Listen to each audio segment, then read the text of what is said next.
તારે હાથે કોઈની આજીવિકા આજે તૂટતી હોય તો અટકજે.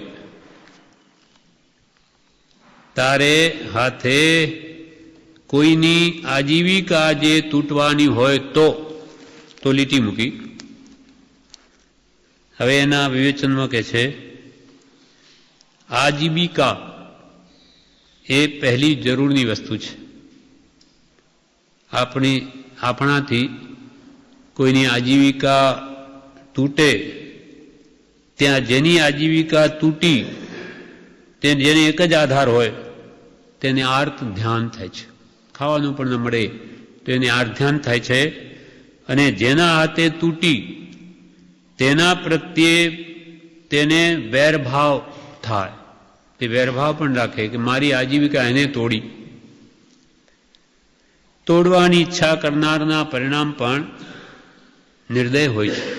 બીજાને દુઃખ આપવું, એની આજીવિકા તોડી નાખવી, એટલે જે તોડે એના પણ ભાવ પરિણામ તે નિર્દય હોય છે, નિર્દય થાય છે. એ બધા કર્મબંધના કારણોથી બચવા માટે અત્રે કહ્યું છે કૃપાલદેવ કે તમે એવું બીજાને દુઃખ થાય, એની આજીવિકા તૂટે, બેર બંધાય અને તમને પણ આવા નિર્દય પરિણામ થાય એવું કરશો નહીં તો એ બધા કર્મબંધના કારણો તમને નડશે. માટે જેમ બને તેમ કર્મ બંધનના કારણોથી દૂર રહેવું.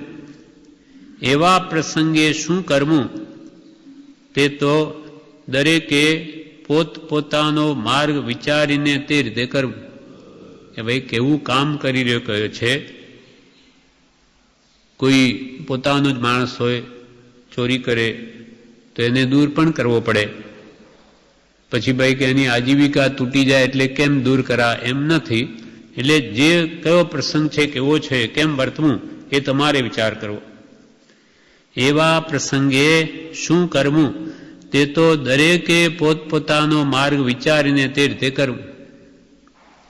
એટલે કોઈ રીતે તારે હાથે કોઈની આજીવિકા આજે તૂટવાની હોય તો વિચારજે, અને બનતા સુધી આપણે એવામાં ન પડો.